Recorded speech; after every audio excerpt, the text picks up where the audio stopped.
Hey, it's Debbie.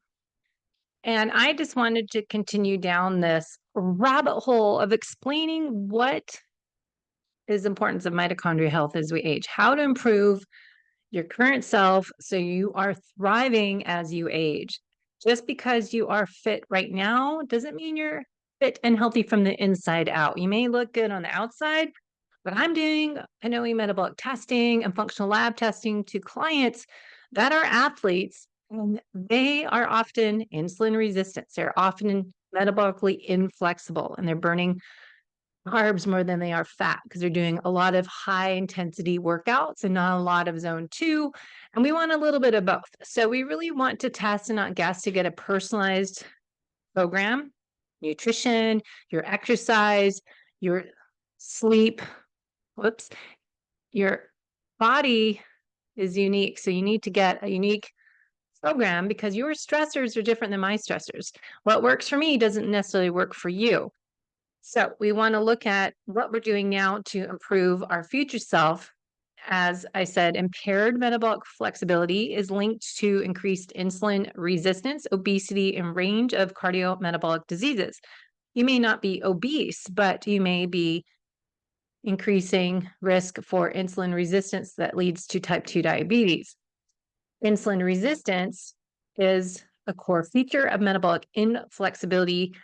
That is, again, the inability to switch between fat to carbohydrate burning and shift back and forth.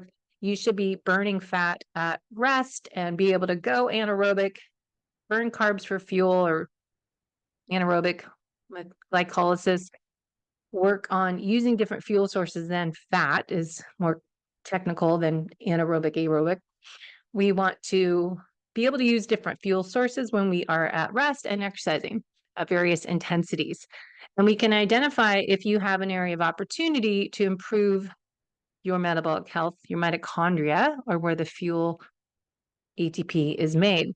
So we get this cycle where metabolic inflexibility and insulin resistance reinforce each other, highlighting the importance of metabolic flexibility to maintain metabolic health and preventing chronic diseases. And as Dr. Casey Means talks about in her book, Good Energy, I've been trying to listen to all of her podcasts. I still need to start reading her book, but it's kind of what I've talked about for 10, 15 years now, the holistic method that we work on: nutrition, exercise, sleep, stress, movement, digestion, gut health, hydration, mineral balance in there, happiness, joy, gratitude, living life to the fullest, not always being so serious, so intense. So what I like to look at, definitions we did in the previous video rabbit hole of what is metabolic health? What is the role of mitochondria in exercise? What is mitochondria health related to? And the Huberman Lab episode with Dr. Casey Means is really great. I reached out to her to get her on my show. She's a little, I think, in recovery mode right now. So hopefully we'll get her in September. But she's on recovery mode after her book launch and a zillion podcast interviews. So when I do Pinoy metabolic testing at rest and then the exercise test, we're getting some different markers on a resting metabolism report, and then we have the exercise report. Now we're measuring the breath, and that's going to help measure your fuel source burned. That will go over the respiratory exchange ratio. So it doesn't need to be, I don't think, what everyone's talking about, VO2 max. I don't need you to go to your max. Yes, knowing that number is a sign of all-cause mortality. People have lower VO2 max. But if we can at least identify what your zone 2 is, we'll get to that. So it's a breathing analysis. So RER is that respiratory exchange ratio that we're looking at what fat you are burning to carbohydrates. So we have an increased test that goes up every minute or 2 minutes, or we can do 5 minutes, different tests that we can do to identify what fuel source at different heart rates, different intensities. And at rest, we can measure all these markers: your metabolic fitness, resting metabolic rate, fat burn efficiency, heart fitness, lung fitness. Then the active tests, we're going to get even more. So we look at these two tests together, and then I put that with your nutritional therapy assessment. I put it with your blood chemistry markers, ideally get your triglycerides, your A1C, your insulin that you can't get from your doctor. So a lot of this you need to go to Ulta Labs or order it through me on Rupa Health, or there's different places as Function Health that Dr. Hyman co-founded, and there's a bunch of other ones coming up.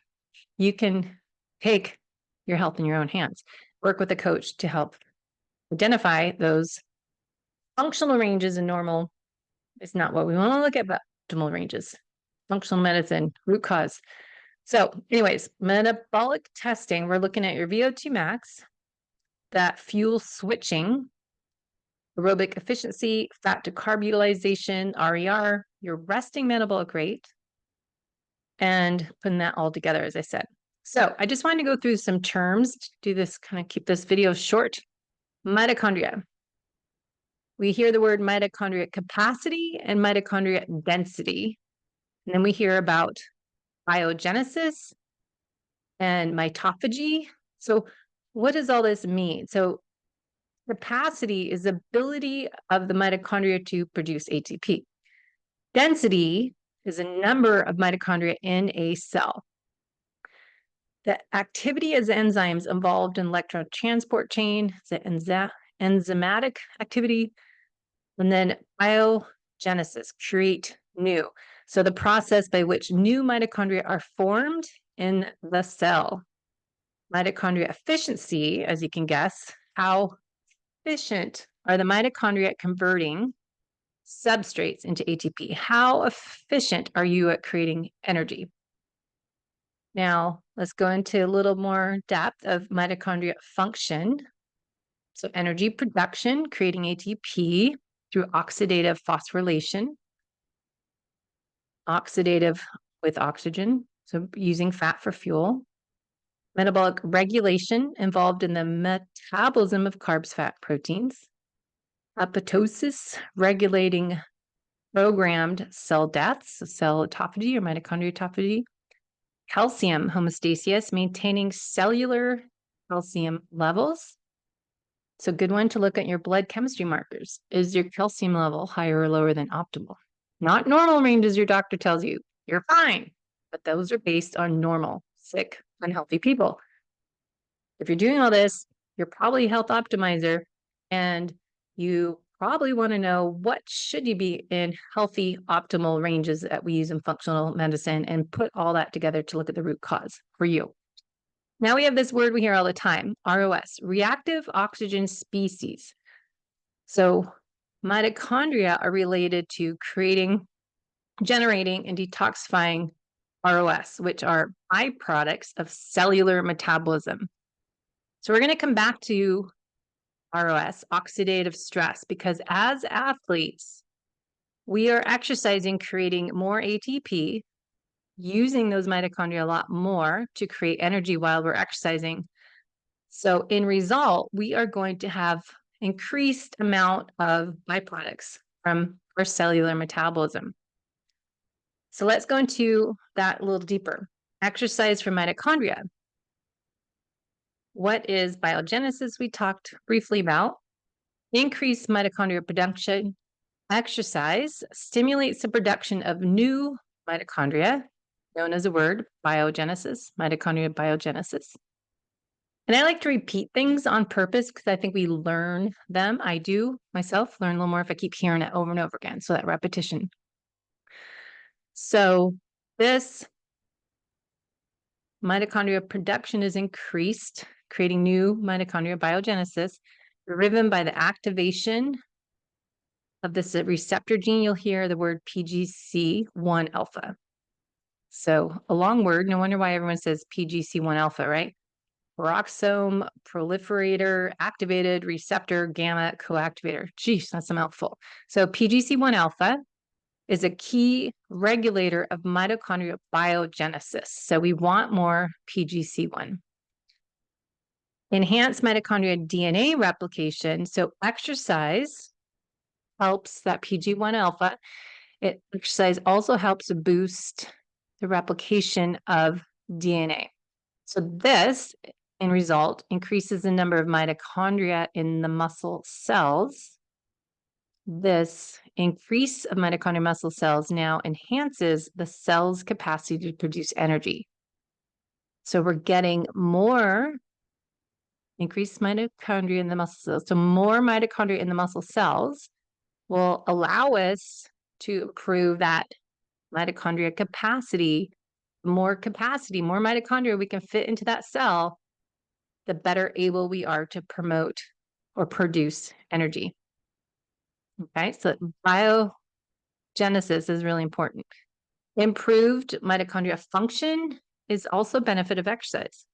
We have enhanced oxidative capacity. So regular, remember, not excessive. We'll go over this bell curve of the exercise that's always in the research is not too little, not too much, that right amount. The Goldilocks effect, again, for everything comes in play.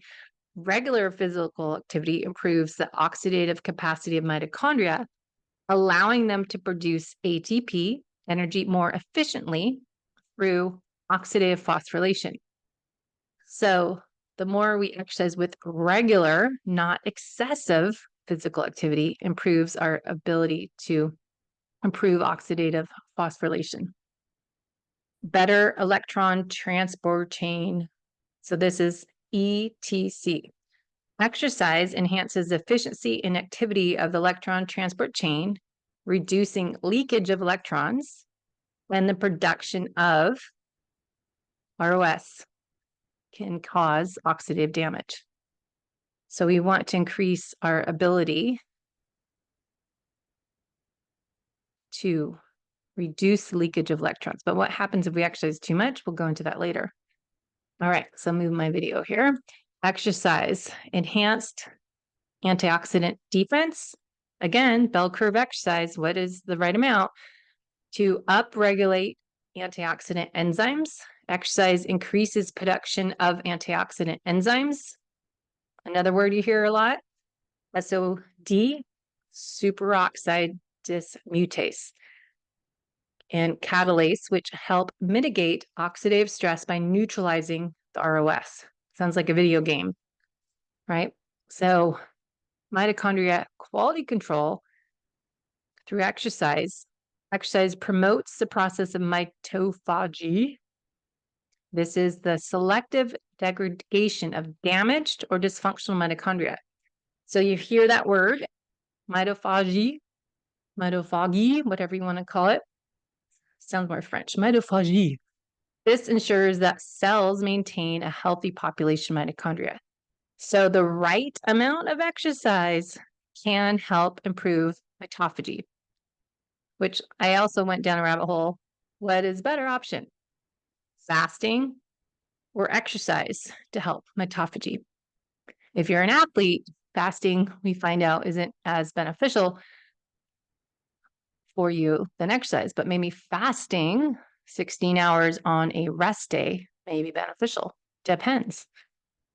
All right, so exercise also influences the dynamics of mitochondrial fission. So that's mitochondrial division and fusion, which means joining, processes that are crucial for maintaining mitochondrial integrity and function.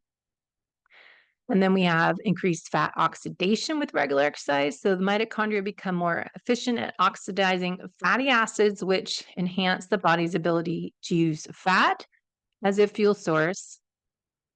This is where us endurance athletes training in zone 2, we're improving that fatty oxidation during longer exercise endurance. Long sustained distance is your zone 2, and we'd identify your zone 2 in our metabolism testing that the low bottom of zone 2 is where your peak fat burning is. Top of zone 2 is your metabolic crossover point. Improved insulin sensitivity with exercise. This is because exercise improves mitochondrial function in a way that enhances your sensitivity of the cells to insulin, aiding in better glucose uptake and utilization. Now, if I went down a rabbit hole on this concept, it probably brings me to what I've learned about that GLUT4 transporter. So glucose is transported more into the cell when you're exercising, which is why you'll hear a lot of recommendations. Even Dr. Casey Means talked about this on her interviews, that exercise as squatting help after meals to get that glucose uptake into muscles. So eating good quality food, carbohydrates should be from nature, not processed, vegetable oils and refined flour and refined sugars, just from nature. Your vegetables and berries, nuts and seeds, if that works for you. Carnivores avoid all of that. And then there's paleo people don't have the nuts and seeds. So it depends on you, what camp you're in. Just listen to your body. Now, benefits of exercising for your mitochondrial health: delayed aging, reduce chronic diseases, obviously, enhance muscle function endurance. I wanted to look up my rabbit hole of PG1C alpha, AMPK activation, and sirtuins are all involved in helping with the mitochondria biogenesis, fatty acid oxidation, and these are sensors, energy sensors, promote the mitochondria biogenesis. So you can read more. PGC1 alpha. Exercise induces the expression of PGC1 alpha, activates downstream targets involved in mitochondria biogenesis. So I just wanted to go down that rabbit hole of how do we improve our mitochondria with exercise. So there's different pathways I just summarized here, key components of each one, if you want to go to rabbit hole. And then we talk about reactive oxygen species. Generating, detoxifying reactive oxygen species, byproducts of cellular metabolism, is something we need to look at for athletes that are exercising other side of that bell curve. Remember the Goldilocks effect for all these benefits. So we generate more ROS during exercise. There's benefits of this, a moderate amount, small amounts, but again, acute versus chronic. Goldilocks effect is important to remember. So you can go into this a little bit more on another show, but just important to look at oxidative stress for athletes. Aging leads to increased ROS production, decreased antioxidant efficiency. Higher oxidative stress contributes to aging and age-related diseases. Regular exercise enhances antioxidant defense in older adults, blah, blah, blah. So you can read all that, but just remember oxidative stress is generated more in exercise. Moderate amounts is beneficial, but excessive is not good. So you're doing too much exercise, you'll create more. So how do we do all this in metabolic testing? So we can identify where is your peak fat burning, where's your interval training, where's your zone 5 zones. Now, what I've just discovered is people that just do hard, intense workouts, their zone 2 is really non-existent. It's like way down, say 100 heart rate. If you're doing all your training up here, you may want to incorporate one workout a week that you're down in your zone 2. So we identify your zones on our metabolism test. You can figure out your biological age based on your metabolism, your VO2 max, and some other markers. We want to look at what fuel sources we are using in our workout. So mitochondria within the cell creates that energy. So we just went over mitochondria, but how do we have the mitochondria create energy? From fats, from protein sometimes, carbohydrates. I'll go through this acetyl-CoA called the Krebs cycle, creating energy. So carbohydrates to glucose, create some ATP quickly, glucose synthesis, and then we've got acetyl-CoA, lactate, lactic acid is creating through the Krebs cycle is creating lactate as fuel. You can listen to that in another episode. And those high energy electrons. Byproduct, ATP. It's a good image. I have a bunch more.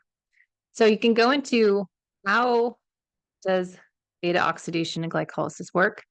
Mitochondria are the ones responsible for beta oxidation. So if we think of what Dr. Casey Haynes is saying on Huberman and all these different podcasts in her book, Good Energy, we want to focus on the mitochondria. They're responsible for creating energy. So if our mitochondria are damaged, we can't create energy in the cell. So we've got different energy sources at different intensities. From the right, see the endurance, I'm walking, I'm jogging, I'm running, biking, oxidative phosphorylation. That is creating energy and lots of ATP in form of energy. But if we go a little more intense, you can see we're still burning carbohydrates this whole way and fat. Then you get this metabolic crossover point over here. So glycolysis is using glucose, creating energy to pyruvate. Then you get a little higher intensity, more your zone 4 to zone 5 phosphagen system, creatine phosphate up at your high end intensity. So this is your zone 5.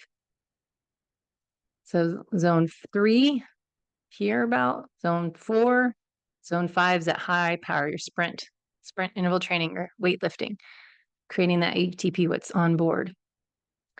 If we look at our metabolism testing, when we do PNOE, we can identify VO2 max, metabolic rate, fat carb burn at rest, and during exercise, and we're also analyzing your breath. We can identify your zones, calories, your macros, how much zone 2 you need to improve your fitness and fat burn, and your mitochondria function. Breath work, do we need to work on that? Which I identify a lot with people who don't breathe right. So we can look at your respiratory exchange ratio, carbon dioxide to volume of oxygen into the carbon dioxide, is what you're exhaling. RER, we talked with lumen, and I'm really loving lumen. You can watch the other video, how you can do this day-to-day measuring with lumen. But RER exchange 0.85 is 50-50 fat carbs. If we are up to 1, we're carbohydrates. If we're down to 0.7, it's fat. So zone 2 benefits, primarily fat metabolism, cardiovascular health, mitochondria health, as we talked about, promotes mitochondria density and function, crucial for energy production, metabolic health, endurance, metabolism, recovery. But if you're only doing all your workouts high end, are you good at fat metabolism? And this is a good question we'll have with Daniel Crumbach on a Instagram live coming up, that you do all your hard workouts and your zone 2 is really low, but you don't need to lose weight. Your VO2 is okay. Do you need to do more zone 2? Maybe you just do lots of walking. So good conversation. Characteristics of HIIT versus SIT. What are those benefits? Primarily using different fuel source. Carbohydrates, lactate, creatine, phosphagen system.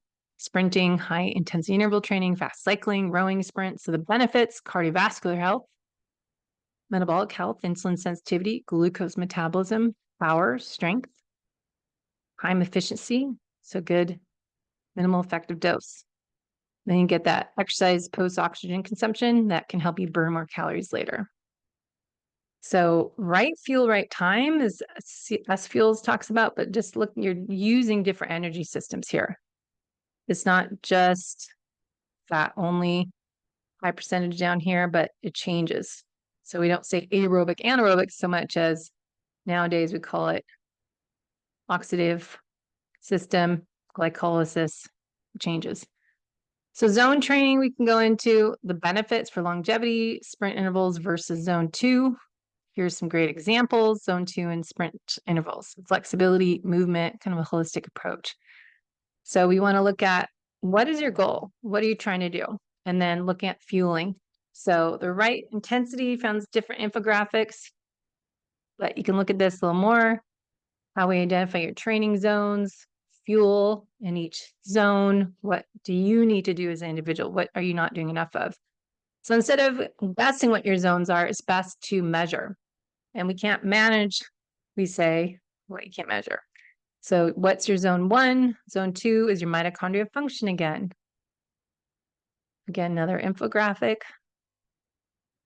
Zone 3, cardiovascular, heart health. Zone 4, using lactate as a byproduct anaerobic metabolism to use for fuel.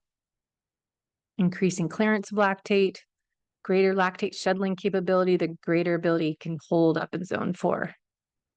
And then zone 5, we hear about that sprint interval training to improve your VO2 max. Also, zone 4 improves your VO2 max. But how much zone 4 and zone 5 do you need to do versus zone 2? That's going to depend on your test and your goals. Also, I want to go into creatine, how that helps. Remember those sprint interval trainings, creatine, as well as for brain health, and how that helps with mitochondria efficiency. Good deep dive there. And then we look at your zones, how to do sprint interval training. We'll do on the Instagram live. And then what type of research exercise workouts do we find? So, what helps for getting rid of the damaged mitochondria cells so we can get new cells in, create new cells, that biogenesis we talked about. So, lots of information, mitochondria, deep dive. S fuels is a great option for endurance athletes. Look at what fuel, right time, right intensity, and then benefits of research, moderate zone 2 versus high intensity interval training, different research, 6 by 30 seconds all out, 4 minutes of rest. There's doing that zone 2, 30 minutes, 45 minutes. So studies on there, HIIT training. So we'll go into this a little more next time. So lots of references. But if you want questions, you want to get personalized coaching program, that is why I do the holistic method. Test and not guess of what your areas of opportunity so you avoid metabolic chaos. So you want to start beforehand to improve fat loss, performance, longevity, and notice that chronic stress impacts all efforts. So we want to improve our health, doing what we can do now and more. So let me know what questions you have and we'll go into them a little deeper dive next time. So leave them in the show notes. Have a great day.